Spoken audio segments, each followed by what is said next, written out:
ចាសសួស្តីបងប្អូនទាំងអស់គ្នាអញ្ចឹងសំណួរមួយបានសួរថាក្រោយសម្រាប់កូនមួយខែកន្លះគឺអាចពជាកំណើតបានអត់ឬក៏គាត់សួរថាក្រោយសម្រាប់កូនប្រហែលខែទើបយើងអាចពជាកំណើតបានចាសយើងនិយាយជារួមក្រោយសម្រាប់កូន6សប្តាហ៍ឬក៏មួយខែកន្លះគឺស្ត្រីអាចចាប់ផ្ដើមពជាកំណើតបានចាសមិនថាមធ្យោបាយណាមួយចាមានថ្នាំលេបថ្នាំចាក់កងដៃកងស្បូនស្រោមអនាម័យឬក៏មធ្យោបាយចាក់ទឹកក្រៅពាងអញ្ចឹងណាគឺសត្វតែស្ត្រីអាចប្រើបានហើយមួយទៀតសួរថាតើមិនទាន់មករដូវអាចពជាកំណើតបានអត់សួរអីសំណួរនេះគឺ viral មែនតើសម្រាប់ស្ត្រីក្រោយសម្រាប់កូនក្រោយសម្រាប់កូនមិនទាន់មករដូវបងប្អូនបញ្ជាក់គឺអាចសម្រាប់កូនគឺអាចពជាកំណើតបានដោយប្រើមធ្យោបាយពជាកំណើតខាងលើដែលខ្ញុំនិយាយមិញហ្នឹងណាំលេបណាំចាក់កងដៃកងស្បូនស្រោមអនាម័យឬក៏មធ្យោបាយចាក់ទឹកខាពាងប៉ុន្តែសួរថាមធ្យោបាយណាដែលមានសុវត្ថិភាពសម្រាប់ស្ត្រីចាមធ្យោបាយដែលមានសុវត្ថិភាពសម្រាប់ស្ត្រីមិនថាស្ត្រីមិនបៅដោះកូនឬមិនបៅដោះកូនទេគឺស្ត្រីគួរតែប្រើមធ្យោបាយពជាកំណើតមួយជាក់លាក់កុំប្រើតាមចាក់ទឹកក្រៅពាងខ្ញុំសុំនិយាយអញ្ចឹងដោយសារអីគឺមិនជោគជ័យ 100% ទេ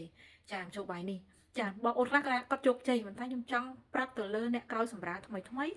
គឺកុំប្រើមធ្យោបាយមួយនេះដោយសារអីប្រសិនបើយើងបរាជ័យគឺយើងអាចមានកូនមួយទៀតដែលកូនរបស់យើងគឺនៅតូចមែនតើ3ខែអីបើហ្នឹងចាហើយយើងមានមួយទៀតឯងសួរថាអារម្មណ៍មិនចាពិបាកមិនខ្លះហើយមានបន្ទុកបែបណាខ្លះអញ្ចឹងគឺយើងត្រូវតែជ្រើសរើសមធ្យោបាយណាមួយសមស្របសម្រាប់យើងគេផ្សេងយើងផ្សេងចាចុះរយៈខ្លះដូចសម្រាប់ដោយវះកាត់អីចឹងបងប្អូនទៅចាក់ទឹកក្រៅពីងហ្មងបើសិនបើបងប្អូនមានចៃដន្យមានមួយទៀតបងប្អូនមិនពិបាកអត់ទាន់បាន3ខួបហ្មងយើងមានមួយទៀតអីហ្នឹងអញ្ចឹងវាគ្រោះថ្នាក់សម្រាប់យើងខ្លួនឯងជាស្ត្រីហ្នឹងអញ្ចឹងគឺយើងប្រើមធ្យោបាយមួយសមស្របចា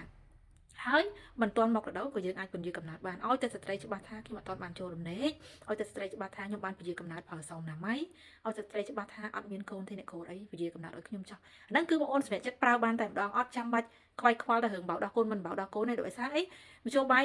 សម្រាប់ស្ត្រីបោកដោះកូនយើងមានសម្រាប់គាត់ស្ត្រីមិនបោកដោះកូនគឺយើងមានសម្រាប់គាត់អញ្ចឹងគឺគ្រប់មធ្យោបាយទាំងអស់គឺសុទ្ធតែអាចប្រើបានចំពោះស្ត្រីក្រោយសម្រាប់កូនទាំងអស់បាច់បារម្ភថាកូនបោកដោះខ្លាចប៉ះពាល់ទៅដល់អីគេមានថ្នាំសម្រាប់ស្ត្រីបោកដោះកូនផ្សេងស្ត្រីមិនបោកដោះកូនផ្សេងហើយថ្នាំចាក់ចង់បញ្ជាក់ថាស្ត្រីបោកដោះកូនក៏អាចប្រើបានមិនប៉ះពាល់ដល់បរិមាណនិងគុណភាពរបស់ទឹកដោះទេ